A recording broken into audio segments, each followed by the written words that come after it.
இந்த உலகத்துல நிறைய விதமான மீன்களை நாங்க பார்த்திருப்போம். ஜூல பார்த்திருப்போம், அக்வேரியத்துல பார்த்திருப்போம், கடல்ல பார்த்திருப்போம், ஆத்துல பார்த்திருப்போம், நீங்க வளர்க்குற மீன் தொட்டியல்ல பார்த்திருப்போம். சில வகையான மீன்களை பத்தி கேட்டு அறிஞ்சிருப்போம், ஆனா கண்ணால நாங்க இது வரைக்கும் பார்த்திருக்க மாட்டோம். அப்படிப்பட்ட ஒரு மீனை பத்தி தான் இன்னைக்கு நாங்க பார்க்க போறோம். அதோட பேர் வந்து எலக்ட்ரிக் ஈல்னு சொல்லுவாங்க. பேரை கேட்கவே கொஞ்சம் வித்தியாசமா இருக்கு தானே, அது மாதிரி தான் இந்த மீனும் கொஞ்சம் வித்தியாசமான மீன். வாங்க அதை பத்தி தெளிவா பார்த்துக்கலாம். இந்த மீன் வந்து ஒரு ஈல் வகையை சேர்ந்த மீன்.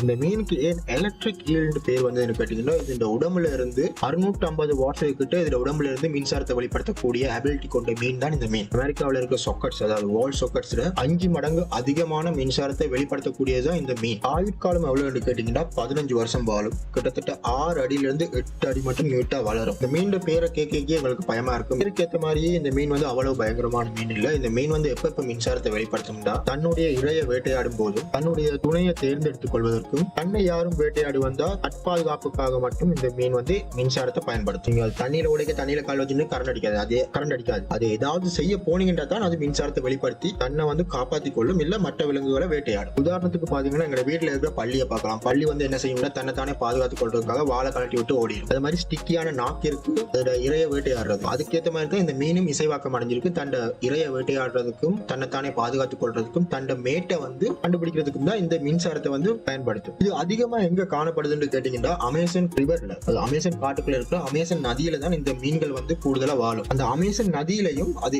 எப்படிப்பட்ட இடத்துல வாழும்னு கேட்டீங்கன்னா, இருண்ட நீர் பகுதிகளிலையும் சேறுகள் நிறைந்த இடங்கள்லயும் தான் இந்த மீன் வந்து அதிகமா காணப்படும். அதோட இந்த மீனுக்கு வந்து கண் பார்வை வந்து அவ்வளவு பெருசா தெரியாது. இது வந்து மின்சாரத்தை தான் ஒரு ரேடார் மாதிரி பயன்படுத்தும். இது மின்சாரத்தால வர அதிர்வலைகளை வச்சுதான் இது அங்க எங்க மூவ் பண்ணி கொண்டு தெரியும். ரேடார் மாதிரி பயன்படுத்துற மின்சாரம் வந்து அவ்வளவு அதிகமான மின்சாரம் இல்லை.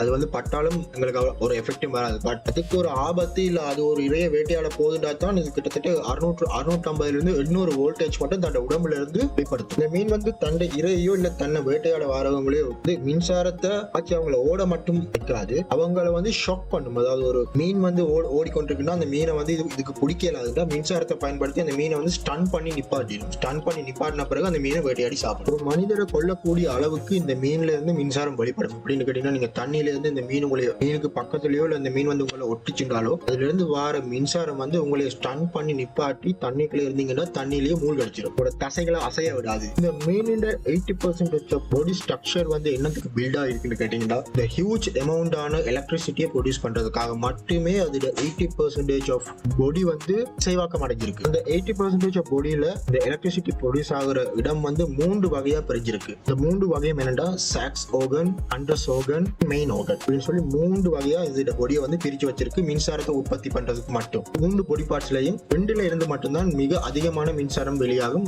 அதாவது எந்த இடத்துல இருந்து கேட்டீங்கன்னா, மெயின் ஆர்கன்லயும் அண்டர்ஸ் ஆர்கன்ல இருந்து மட்டும்தான் வந்து பெரிய அமௌண்டான கரண்ட் வந்து ப்ரொடியூஸ் ஆகும். இந்த 2 பொடி பார்ட்ஸும் எதுக்கு மெயினா யூஸ் ஆகும்னா, என்னுடைய இரையை கொள்றதுக்கும் அந்த இரையை ரன் பண்ணி நிப்பாட்டுறதுக்கும் தன்னைத்தானே காப்பாற்றி கொள்றதுக்காக மட்டும்தான் அந்த ஹியூஜான அமௌண்ட் வந்து ப்ரொடியூஸ் ஆகுது அந்த 2 ஆர்கன்லயும் இருந்து. 3வது சாக்ஸ் ஆர்கன் வந்து என்னத்துக்கு பயன்படுதுன்னு கேட்டீங்கன்னா, கம்யூனிகேட் பண்றதுக்கும் நேவிகேட் பண்றதுக்கும். அதை நான் முதல்ல சொல்லியிருந்தேன், இது வந்து எலக்ட்ரிசிட்டியை ப்ரொடியூஸ் பண்ணி ஒரு ரேடார் மாதிரி யூஸ் பண்ண முடியும்.